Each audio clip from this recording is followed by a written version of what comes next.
Descartes' Discourse on Method, or the Discourse on the Method for Conducting One's Reason Well and for Seeking the Truth in the Sciences.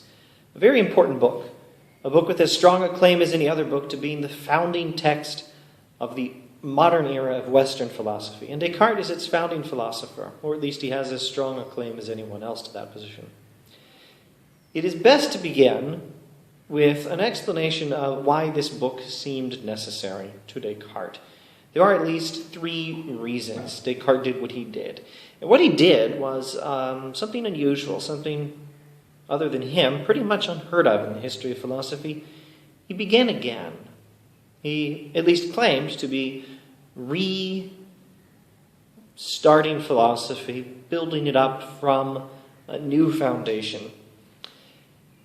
This seemed necessary, first of all, because philosophy had become obsolete. In the late medieval era, the scholastic philosophical tradition had become dominant, and it was, although very clever, rather useless, and it needed to be replaced. It relied too much on the authority of Aristotle, and it was not very practical, and there were some other problems with it, at least in the eyes of the early modern philosophers, and we needed a new and more useful philosophy.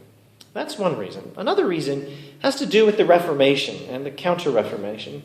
In Descartes' day, Europe has been engulfed in some religious turmoil. There are wars that have religious aspects to them. There are persecutions of one Christian group by another.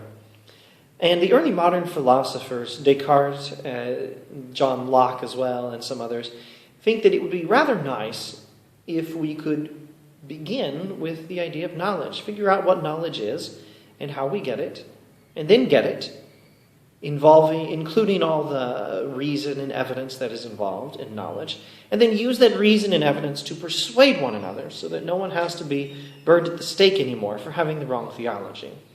This is one of the motives behind Descartes' Discourse on Method. A third one is rather more difficult to explain. And it's probably best if I don't try to explain the actual subtleties on this particular video.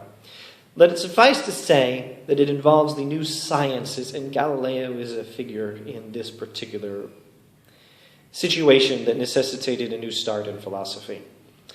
The problem with the new sciences involved metaphysics. The new sciences were considering matter in a new way, in a purely materialistic way. And again, without going into any detail, let me just say that this conflicted with the pre-modern metaphysics. Now, this was not merely a threat to an old metaphysical theory.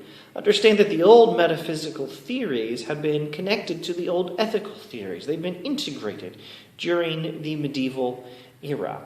Also, these old metaphysics have been integrated into Christian theology during the medieval era. And so when the old metaphysics is threatened by the new science, it threatens to destroy practically everything that was believed by the European culture, by the European philosophers and theologians, and everything in religion and ethics was connected to this old metaphysics, and it was a very serious problem, or at least it seemed to be. And so Descartes and some other early modern philosophers like Spinoza and Leibniz set out to reconsider metaphysics in hopes of making room for the new sciences without losing everything from the old religion and ethics. And these are the reasons that motivate Descartes to write this book. Now, this video has already gone on for 4 minutes. Let me try to give you a very short summary of what happens in this book, one part at a time. There are 6 parts in the book. In part 1, Descartes, who had received the best education of his day, reviews his education and sets himself up as a modern Socrates, saying that his education had done nothing but help him discover his own ignorance. Unlike Socrates, however, he promises to give us knowledge. He will not rest with an awareness of ignorance.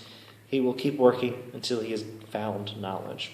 In part 2, he explains his standards for knowledge.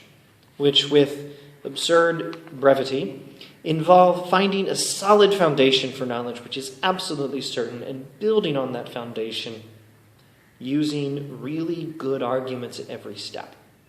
In part 3, he gives us a provisional and very traditional code of ethics, some set of principles by which to live until he has found that knowledge. And that knowledge he now finds in part 4, which summarizes in only a few pages, which you can read in a different book by Descartes, the Meditations on First Philosophy, where he gives his method of doubt, where he uses a systematic technique of doubting everything that can be doubted until he can find one absolutely certain truth which can then serve as the new foundation for knowledge. He finds that truth in his knowledge of his own existence. Cogito ergo sum, I think, therefore I am. And that is the first layer of the new foundation of knowledge. He then gives an argument that God exists. Based on his knowledge of his own mind and of his own thoughts, he gives an argument resembling somewhat the ontological argument of Anselm, different but somewhat resembling it. And he gives this argument for the existence of God. Therefore, I exist and God exists are the first two layers of the new foundation of knowledge. And he uses his knowledge that God exists to demonstrate that since God is good and would not have created me with these tendencies to believe in a world outside my mind and in the reliability of reason and the reliability of the five senses, that these things can also be trusted as sources of knowledge if they are used properly. And so, cogito ergo sum, I think, therefore I exist. God exists, and the world outside my mind exists. Reason is reliable if used properly, and the senses are reliable if used properly. This is the new foundation for knowledge. He builds on this foundation in part 5 of the Discourse, where he gives us his new metaphysical theory, a theory of dualism, Cartesian dualism, a radical theory which separates mind from matter. There is mind which thinks, and there is matter which takes up space. Matter does not think, and mind does not take up space. And this is the nature of the universe, and this is the description of everything in the universe. Everything in it is either matter or mind.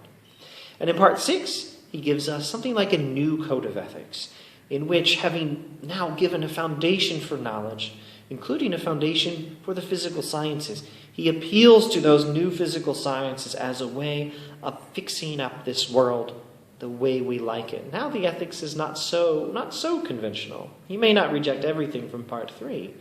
In part 3, he had included a rule that you should modify your desires to fit the world, not vice versa.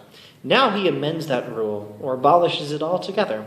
Using science, he says, we shall amend this world to fit our desires. And there's an emphasis here on medical technology as one of the best ways, one of the most useful and important ways of fixing the world up the way we like it.